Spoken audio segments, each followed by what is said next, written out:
The Situation Room with Wolf Blitzer, weekdays 4 Eastern. But where is that sort of respect for the office of the president? You know, I mean, it sort of went downhill with Clinton. George W. Bush really got smacked. People, the mainstream Americans who are concerned, they have a tremendous amount of respect for this president. You know, there are fringes and nut jobs on both sides. We saw, I think one of them may be coming to visit. We don't know. Well, hold on. I mean, he's coming in, Alan Grayson. The Democratic congressman from Florida is here. Congressman Grayson, we've been talking about your comments. A lot of people have been talking about your comments, and we heard you say the Republicans, their health care plan is simply they want sick people to, quote, die quickly. Go ahead. Tell us what you mean. Well, what I mean is they've got no plan. It's been 24 hours since I said that. Where is the Republican plan? We're all waiting to see something to take care of people who have pre-existing conditions, to take care of the 47 million people in this country who have no coverage at all. There is no plan. And that's what I meant when I said the Republican plan really is don't get sick. And if you do get sick, die quickly. But insurance companies like that too. You're saying that Republicans want sick people to die quickly. You're branding have no plan. So maybe they have no plan. They say they have plenty of plans. But if you really believe Republicans want sick people to die quickly? Look, what I want is for us to work together to solve our problems, and I don't see the Republicans doing that. There's no effort by the Republicans to actually pass any kind of bill. No bill whatsoever. They just want to stop everything. Has any Democratic leader asked you to apologize to the Republicans? No. And you know why? You know why they haven't asked me? Because I'm saying what everyone else has been thinking, but no one else has been saying. And so you have no intention of apologizing? Of course, apologize?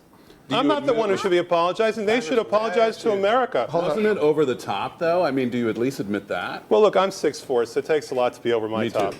Okay, I'm a Republican congressman, and I just a question. Which particular Americans do you think I'd like to die? Can you name some? Listen, do you want to make sure that people have affordable, universal, comprehensive health care in this country? Do you? Now, what have you done about it? Republicans actually have a very different approach than the Democrats do, but it's very concrete. Instead of a big gamble, this one huge plan that Obama has, you know, that's amorphous nonsense. A very 5, 6, 7 Do you really steps that all think that Republicans tort reform is going to take care of 47 million people not having, not only nothing? That's what I hear. What is this? Excuse me, shopping across for insurance across state lines is not and you nothing. really think that that's going to solve people's letting problems individuals in this buy country? the same have advantages in buying insurance that businesses have is not nothing. You know, that's just helping the people who give Republicans money. That's all you're doing. What does the insurance companies and everybody else? That's all you're doing. One at a time. Gloria. Hitting those trial lawyers, just like you love to do. Let's concentrate on health in this country. Let's concentrate on saving lives and saving money, and not the usual cliches we hear from I want Gloria and then James. Alex, hold on a second. Gloria, then James. What does your statement on the House floor do to raise the level of the debate or do to help get health reform passed in the United States Congress if that's what you want? It gets us back on track. It gets us back on track. We are stalled. Nothing is happening. We're waiting and waiting and waiting while people die. A Harvard study that was published just 2 weeks ago said 44,000 Americans die every year for lack of health coverage. That's over 4,000 almost every month, okay? While we were debating this today on the floor of the House, another 40 of them died. But how does this get the debate back on track? Because it gets people concentrating on the fact that there is a bill and on the other side there is nothing. These nattering nabobs of negativism have to stop blocking every single thing that we try to do here, or at least come up with something resembling a plan of their own. We should give the congressman thanks for something, though. He is at least giving an opportunity for Republicans to look responsible in this debate. Well, and for that's that, a we're rude grateful. thing to say, but it's I not must fair say. to say Republicans have no approach. They actually do. All right, let me let James Carville weigh in. Go ahead, James. Yeah. Well, first of all, I would make the observation that this congressman, unlike other people that say something controversial, actually walked right into the Situation Room and walked right up to everybody there and started answering questions. So let me congratulate him on the fact that he's got at least the courage to go up and say what he said.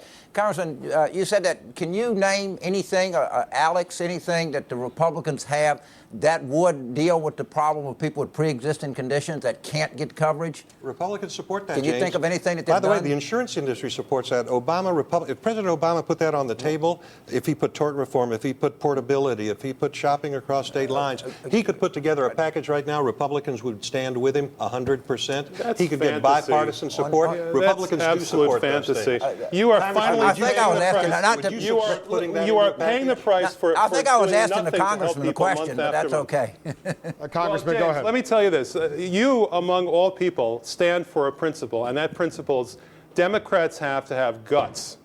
And now we have to have the guts to take the majority that the American people have given to us, and we have to do something with it. And what we have to do is we have to solve people's problems. We have to eliminate the phenomenon in this country of people dying for lack of health care. We have to eliminate the phenomenon in people in this country having to pay $4 a gallon for gasoline as they did under the Republicans when the Republicans took us careening up to the brink of national bankruptcy. Congressman, what's been the reaction to your comment? As you walk through the halls of the House of Representatives today, you see fellow Republicans and you see Democrats. You know, everyone has been overwhelmingly positive about it. Overwhelmingly positive. You talk about Democrats. Particular people from my district. Yes, but the phones have lit up with people who wanted to come us, including the oldest surviving AIDS survivor in this country.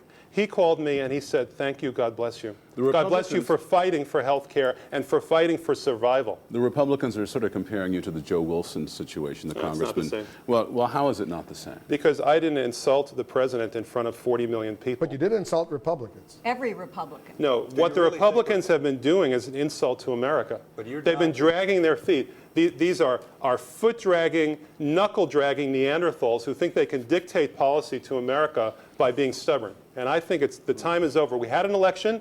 That's it. Now we have to move ahead in just the way the president wants us to. But this is you've just called Republicans Neanderthals. This is the kind of name calling that people were upset at Joe Wilson for doing to the president of the United States. I mean, why is your name calling to all of your Republican colleagues any different from Joe Wilson's? Well, listen, I didn't call names. What I said is true. The Republicans have nothing even remotely resembling a plan. And when you don't have a plan, what that means is your plan is don't get sick. So what I said is true.